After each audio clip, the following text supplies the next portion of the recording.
예레미야 33장 1절로 3절의 말씀 같이 보도록 하겠습니다. 다 같이 읽도록 하겠습니다. 시작. 예레미야가 아직 시위대 뜰에 갇혀 있을 때에 여호와의 말씀이 그에게 두 번째로 임하니라. 이르시되 이를 행하시는 여호와, 그것을 만들며 성취하시는 여호와, 그의 이름을 여호와라 하는 이가 이와 같이 이르시도다.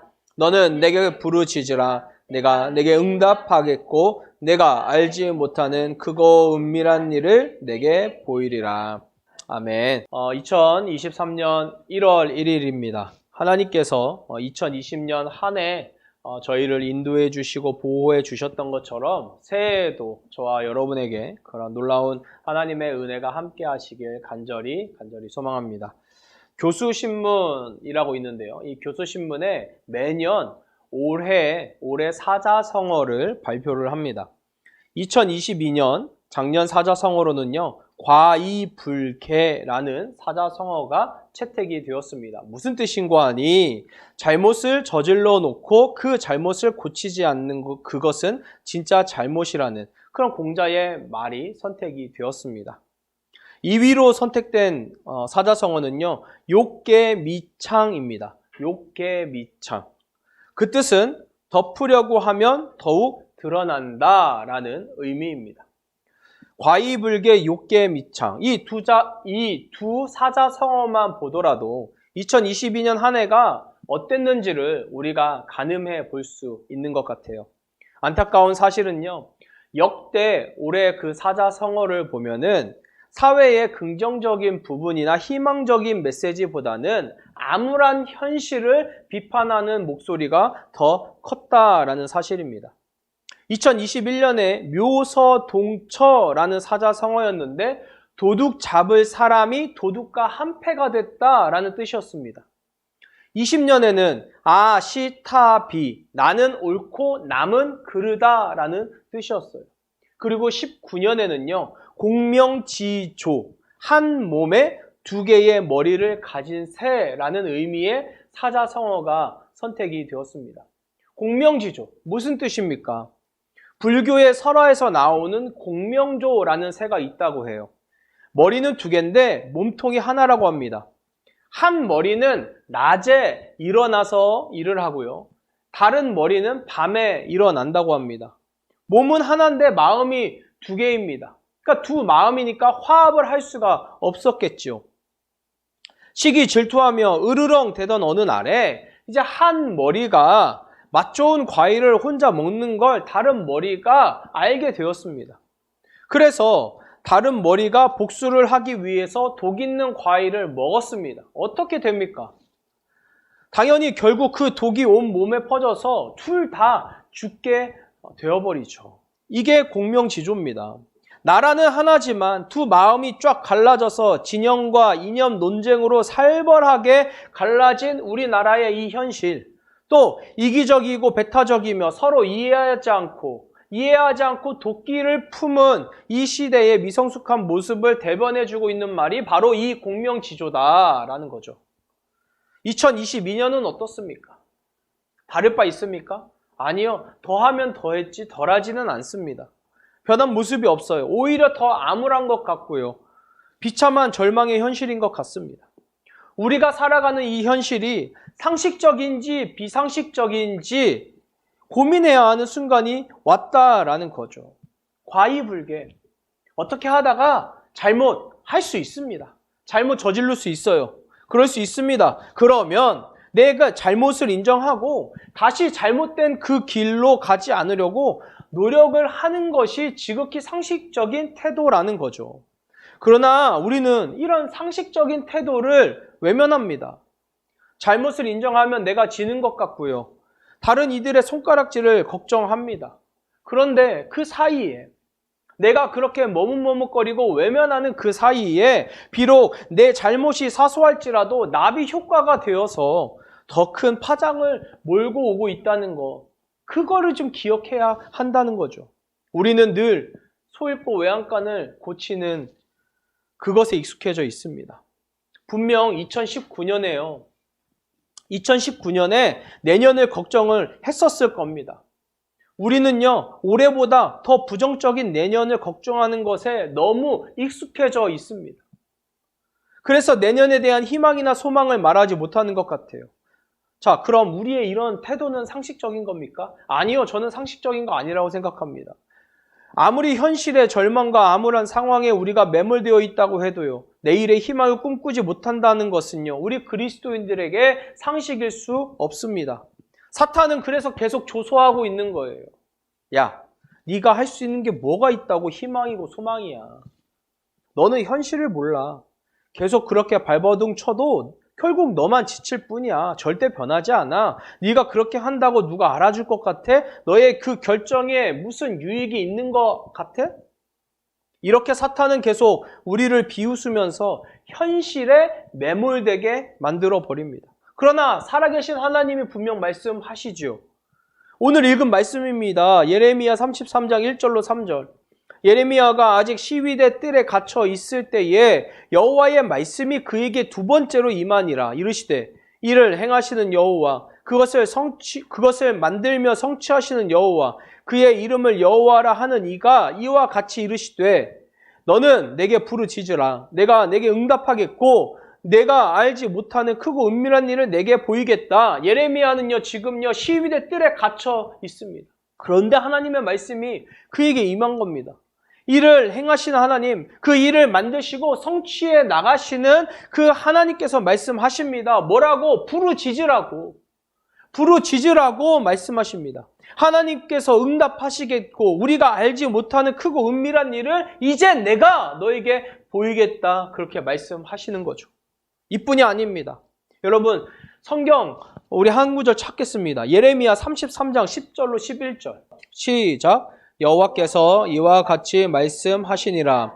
너희가 가리켜 말하기를 황폐하여 사람도 없고 짐승도 없다 하던 여기 곧 황폐하여 사람도 없고 주민도 없고 짐승도 없던 유다 성읍들과 예루살렘 거리에서 즐거워하는 소리, 기뻐하는 소리, 신랑의 소리, 신부의 소리와 및 만군의 여호와께 감사하라. 여호와는 선하시니 그 인자하심이 영원하다 하는 소리와 여호와의 성전에 감사제를 드리는 자들의 소리가 다시 들리리니 이는 내가 이 땅에 포로를 돌려보내어 지난날처럼 되게 할 것임이라. 여호와의 말씀이니라. 지금 예레미야의 상황과 예루살렘의 현실이 어떠냐고요? 땅이 황폐해졌습니다. 사람이 없어요. 짐승도 없고 모든 거리가 처참하게 무너졌습니다. 그런데 하나님은 그 텅 빈 거리에, 처참하게 무너진 그 거리에 사람들이 즐거워하는 소리, 기뻐하는 소리, 신랑의 소리, 신부의 소리가 넘칠 거라고 말씀하는 겁니다. 뿐입니까? 하나님께 감사하자. 여호와는 선하시다. 그 인자하심이 영원하다. 하나님을 찬양하는 그 소리가 가득할 것이라고 말합니다. 모든 것이 무너진 이 현실에서 여러분 상상할 수 없는 사치죠. 예루살렘은 바벨론 군대에 포위되어 있습니다. 예레미야는 또 재수없게 뭐라고 하냐면 예루살렘이 바벨론의 함락이 될 거고 시드기야 왕은 사로잡혀 갈 거라고 예언합니다. 유다 입장에서는 이 예레미야가 매국노잖아요. 매국노. 그래서 왕의 명령으로 지금 이 왕궁 시위대 뜰에 갇혀 있는 겁니다. 예레미야의 입장에서는 비참할 수밖에 없어요. 그러나 하나님은 갇혀있는 예레미야에게 회복의 그 말씀을 주신 겁니다. 세상의 눈으로, 아니 더 정확하게는요, 하나님에 대한 두려움과 경외함이 없는 이들에게는 너무도 비상식적인 상황입니다. 그러나 하나님께는 상식이라는 거예요. 하나님께는. 네가 부르짖으면 내가 이를 행하고 성취하고 응답하겠다. 예루살렘 성읍을 치료하시고 고쳐 낫게 하시며 평안과 진실이 풍성할 거라고 하십니다. 또한 이 성읍이 세계 열방 앞에서 여호와의 기쁜 이름이 될 것이며 찬송과 영광이 될 거라고 말씀하십니다. 저는 예레미야에게 임한 이 하나님을 믿습니다. 그리고 그 하나님께서 오늘도 저와 여러분의 일상에 개입하시고 말씀하신다고 믿습니다. 비록 우리의 현실은 보잘것없죠. 앞뒤가 모두 꽉 막힌 것 같습니다. 하나님은 여전히 우리에게 내일에 대한 소망을 불어넣어 주신다는 이 사실을 우리가 잊지 말아야 한다는 거죠. 더신 공동체 기도 모임으로 지난 1년간 모였습니다. 2022년 1월 16일에 첫 기도 모임을 시작을 했습니다. 그때 코로나 때문에 이곳에서 모이지 못하고 우리가 가정에서 또 각자의 자리에서 모여서 함께 기도했습니다. 그러나 우리는요, 늘 그 시간에 그 나라와 민족을 위해서 또 교회와 다음 세대, 청년 세대를 위해서 그렇게 기도를 했습니다. 이제 더심 기도 모임을 마무리하고자 합니다. 하나님께서 지난 1년 동안 우리의 입술을 열어서 정말 많은 중보 기도하시게 했습니다. 나라에 어려운 일들이 일어났을 때 마음을 찢고 통회함으로 우리가 기도했습니다. 여러분, 우리가 무슨 대표성을 가진 거 아니잖아요. 우리가 기도한다고 해서 당장 어떤 변화가 나타나는 거 아니죠. 아무도 우리가 기도하는 거 모릅니다. 관심도 없습니다. 그러나 우리는 그렇게 하나님 나라에 기도의 벽돌 한 장을 쌓아 올리는 겁니다. 더심이라는 이름으로 우리가 지금 있어야 하는 그 곳을 지켰던 겁니다. 비상식적인 신앙에 맞서 지극히 상식적인 그 하나님 나라의 가치를 공유했습니다. 이러한 몸부림이 정말 하나님께서 원하시는 것이라면 지금 보이지 않는 곳에서 하나님 나라를 소망하고 있는 그 그리스도인들을 우리 주님께서는 찾고 계신다라는 겁니다. 이제 우리는 그런 이들과 함께 중보하고 싶습니다. 그런 아름다운 그리스도인들과 함께하고 싶습니다. 사실 우리가 살아가는 현실은 예레미야의 상황과 크게 다르지 않습니다. 우리가 어쩌면 저와 여러분이 시위대 뜰에 갇혀있는 예레미야일 수 있습니다. 그러나 기억하시기 바랍니다. 하나님은 지금 저와 여러분들에게 부르짖으라고 하십니다. 아무리 현실이 과이불개 같아도 이를 행하시고 성취하시는 그 하나님의 회복을 신뢰하라고 지금 주님은 요청하고 계십니다. 자, 그렇다면 어떻게 일을 행하시고 성취하시는 이 하나님을 우리가 이 새해에 경험할 수 있겠는가? 첫 번째, 잘못한 일이 있다면 분명 돌이켜야 합니다. 시드기야처럼 과이불개하면 하나님의 일하심을 경험할 수 없습니다. 내 잘못에 대한 회개가 없다면 우리가 하나님 앞에 설 수가 없어요. 죄를 지은 존재는 늘 하나님의 낯을 피해 다녔습니다. 아담과 하와 하나님을 피했습니다. 가인, 동생 아벨을 죽이고 하나님의 낯을 피했습니다. 사울은 어떻습니까? 자신의 잘못을 돌이킬 수 없다면 우리는 하나님과 시선을 맞출 수 없는 비참한 존재가 되어 버릴 겁니다. 여러분, 회개는 결국 돌이킴입니다. 돌이킴. 세상에 또 이 땅에 어둠에 쏠려 있었던 우리의 시선을 하나님께로, 하나님 나라에 빛 대신 주님께로 돌이키는 겁니다. 단순히 얼굴만 돌리는 것이 아니라 몸을 돌이키고 삶을 움직이는 겁니다. 여러분, 이것이 회개예요. 아무리 말로 회개를 외친다고 해도 소용이 없습니다. 행동으로 돌이켜야 합니다. 그래야 지금 일하고 계시는 하나님, 일을 성취해 나가시는 그 하나님을 볼 수 있는 영적인 각도가 맞춰지는 거죠. 두 번째로, 하나님의 일하심을 경험하기 위해서는요, 나의 일상을 유지하는 신앙의 평정심을 가져야 합니다. 신앙이 롤러코스터처럼 업앤다운이 심하다면 문제가 있는 겁니다. 감정의 기복이 클수록 정상 컨디션이 아닌 것처럼 신앙에서도 기복이 크다는 것은 내면과 신앙의 불안정을 의미하는 겁니다. 다시 말해서 내면과 신앙이 무질서하다는 거죠. 신앙의 기복이 큰 사람은 하나님의 세미한 음성에 관심을 가질 수가 없습니다. 마치 이 미세한 전기 반응에 반응하지 못하는 그 뇌신경, 손상된 뇌신경을 가진 것과 같습니다. 그런 상태로 계속 지속될 경우 우리 불보듯 뻔하지 않습니까?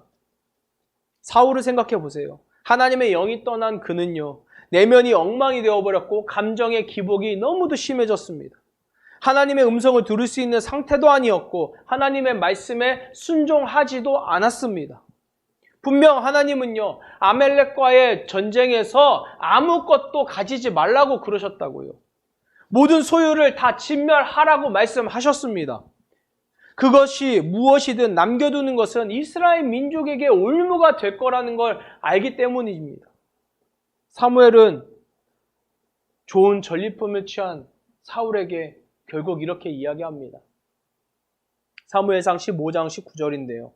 어찌하여 왕이 여호와의 목소리를 청종하지 아니하고 탈취하기에만 급하여 여호와께서 악하게 여기시는 일을 행하였나이까? 하나님의 음성이 귀에는 들렸어도 이 순종의 결단까지는 가지 못했습니다. 사울은요, 이미 그의 내면에 그의 목소리가 가득했습니다. 그러니까 사무엘의 말처럼 탈취하기에만 급했던 거죠. 우리 그리스도인이 이 땅에서 하나님께 순종해야 하는 이유는 무엇일까요?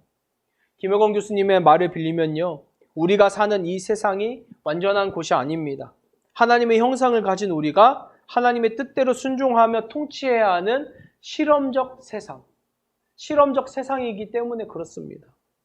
하나님의 음성에 순종함으로 우리가 이 세상에 그 하나님의 말씀을 적용하면서 하나님의 나라를 세워 나가는 겁니다. 그래서 순종이 필요한 거예요. 내면의 신앙과 질서가 무질서하고 기복이 심한 사람은 결코 하나님의 음성에 민감히 반응할 수도 없고 순종할 수도 없습니다. 그것이 하나님의 음성인지 사탄의 음성인지 나의 음성인지 분별할 수 없기 때문이죠. 사람들의 말에 이리 휘둘리고 저리 휘둘립니다. 이런 사람을 어떻게 일을 행하시는 그 하나님, 성취해 나가시는 그 하나님을 볼 수 있겠다고 합니까? 그럴 수가 없죠. 여러분, 일상의 평정심이 그래서 중요합니다. 아내가 아이에게 늘 하는 이야기가 있습니다. 너무 좋아도 중간 마음, 너무 나빠도 중간 마음. 이런 일상의 평정심이 결국 우리의 신앙과 깊은 연관이 있다는 것을 우리가 꼭 기억했으면 좋겠습니다. 세 번째로, 하나님의 일하심을 경험하기 위해서 이미 일하시는 하나님을 믿음의 입술로 선포해야 합니다. 우리가 늘 말에 권세가 있다, 우리의 입술에 권세가 있다, 이렇게 말을 많이 합니다. 물론 도가 지나치면 긍정의 힘과 같은 자기 합리화 또는 신앙의 자기 최면에 빠질 수도 있습니다. 그러나 우리가 추구하는 입술의 권세는 하나님께서 이미 일하고 계시고 성취해 나가심을 믿는 그 신앙의 뿌리를 두고 있습니다. 가장 대표적인 게 뭐예요? 여리고 사건이에요. 여리고성. 솔직히 전혀 말이 되지 않는 일입니다. 그런데 하나님께서 이미 일하고 계셨고 성취해 나가고 계셨습니다. 그것을 믿고 말과 행동으로 구체화시킬 수 있는지 없는지, 여기에 바로 우리 믿음의 수준이 담겨 있는 거죠. 여호수아가 하나님의 뜻을 이렇게 전달합니다. 여호수아 6장 10절인데요. 여호수아가 백성에게 명령하여 이르되 너희는 외치지 말며 너희 음성을 들리게 하지 말며 너희 입에서 아무 말도 내지 말라. 그리하다가 내가 너희에게 명령하여 외치라 하는 날에 외칠지니라. 이제 우리가 엿새 동안 여리고성을 돌기만 할 텐데 너희 아무 말도 하지 마. 그리고 7째 날에 7바퀴를 돌고 내가 외치라고 할 때 그때 온 힘을 다해서 외쳐. 여러분, 이거 완전히 비상식적인 행동입니다. 그러나 하나님의 입장에서는요, 지극히 상식적인 방법이었습니다. 왜 그렇습니까? 이것이 믿음의 행동이고 순종의 반응이기 때문에 그래요. 하나님의 일하심은 이렇게 믿음으로 순종하는 자들이 목격할 수 있습니다. 여리고 성을 앞에 두고 주변을 돌면서 침묵하는 것이 쉬웠을까요? 여러분, 이게 쉽겠습니까? 아니에요. 절대 쉽지 않습니다. 침묵은 지금 이스라엘 민족이 처한 이 상황에서 할 수 있는 가장 어려운 순종입니다. 가장 비상식적인 방법이잖아요. 그래서 침묵은 이미 일하고 계시는 하나님을 믿음의 입술로 선포하는 가장 역설적이지만 거룩한 방법입니다. 침묵이. 그래서 하나님이 우리에게도 오늘 요청하시는 겁니다. 믿음의 입술은 많은 말을 요구하는 것이 아닙니다. 어떤 강력하고 확신에 찬 어조로 말하는 게 아니에요. 하나님이 요청하시는 믿음의 입술은 침묵을 해도 깊은 거룩의 기도가 흘러나오는 것을 의미합니다. 가만히 있어도 도저히 감당할 수 없는 수준의 영성이 느껴지는 것을 의미합니다. 하나님의 일하심이 이 시대에 보이지 않는다면 저와 여러분이 같이 나눈 이 세 가지를 꼭 좀 점검해 보았으면 좋겠습니다. 나는 정말 회개하고 있는가? 나의 일상의 평정심, 신앙의 평정심은 유지되고 있는가? 그리고 마지막으로 나의 입술에서 믿음으로 이미 일하고 계시는 하나님이 선포되고 있는가? 이 세 가지를 기억하면서 2023년도 새해에는 저와 여러분 모두가 하나님의 사람으로 하나님 나라를 세워나갔으면 좋겠습니다. 마지막으로 사랑하는 형제자매 여러분, 현실의 문제와 어려움에 매몰되지 않았으면 좋겠습니다. 사탄이 계속 저와 여러분을 끄집어 내리려 할 겁니다. 스울로 끌어당길 거예요. 그러나 사탄의 속임수일 뿐입니다. 하나님은 여전히 저와 여러분과 함께 하십니다. 그분이 한번 사자의 포효를 하시면 사탄은 아무것도 할 수가 없어요. 두려워하지 마시고 여러분의 길을 걸어가시기 바랍니다. 아무리 세상의 권력과 힘이 여러분을 방해한다고 해도 우리가 우리의 길을 걸어가지 아니하면 그 누구도 대신 걸어가 주지 않습니다. 용기를 내서 그 길을 걸어가시길 부탁드립니다.